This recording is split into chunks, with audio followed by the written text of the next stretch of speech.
I went to support my brother, but what happened at the stadium changed everything. I've always been my brother's biggest supporter. We grew up doing everything together. When he first learned how to ride a bike, I ran beside him. When he was scared, I stood in front of him and told him it was going to be okay. He was my best friend, and I was his. So when he told me he had the most important soccer match of his life, I didn't even think twice. I said, I'll be there, no matter what. The stadium was packed, people everywhere, screaming, chanting, waving flags. The energy was insane, like something out of a movie. I squeezed into a seat near the front, holding a small sign with his name and a bell in my hand. I knew I wouldn't stay quiet. From the moment the game started, I was on my feet. Let's go, that's my brother! I screamed every time he touched the ball. I didn't care how loud I was proud of him. But after a while, I noticed someone. A girl a few rows ahead, red jacket, long hair, and she kept turning around to stare at me. At first I ignored it. I thought maybe I was just being too loud. But then she started whispering angrily to her friends, and I heard her clearly. Can the girl behind us shut up? We get it. He's my boyfriend. My stomach dropped for a second. Was she talking about my brother? No, that couldn't be right. He would have told me, so I convinced myself she must be talking about someone else. Second half started, and my brother completely came alive. He scored once, then again. The stadium exploded,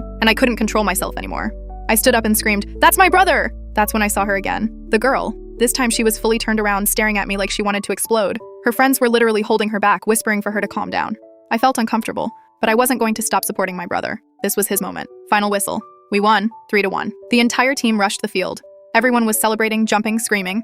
I ran down without thinking, pushing through the crowd until I found him. He saw me and lit up instantly. "We did it!" he shouted. He grabbed me and spun me around. I was laughing, he was laughing. It was perfect. Then, someone shoved me from behind, hard. I stumbled forward and almost fell. I turned around, and it was her. The girl from the stands. Her face was red, her eyes were wild. Before I could even speak, slap! She hit me across the face, hard. My cheek burned instantly. The whole area went silent. She screamed, "Stay away from my boyfriend! I don't care how much you cheer, he's mine!" I was completely frozen. I managed to say, "What are you talking about? He's my brother!" Everything stopped. Her expression changed instantly. Confusion, shock, fear. Then, my brother stepped in. His face was completely different now. Calm, but dangerous. He pulled me slightly behind him and looked at her. "Did you just hit my sister?" Her mouth opened, but nothing came out.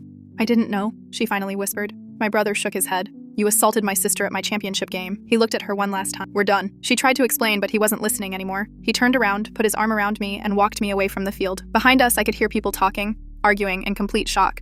In the car, I was still holding my cheek. My brother glanced at me and said softly, "Sorry. I had no idea she was like that." I shook my head. "It's okay. You won." He smiled a little. Then he said, "No, we won." And in that moment, I realized something important. Being there for someone isn't just about cheering the loudest. It's about standing beside them when things go wrong too.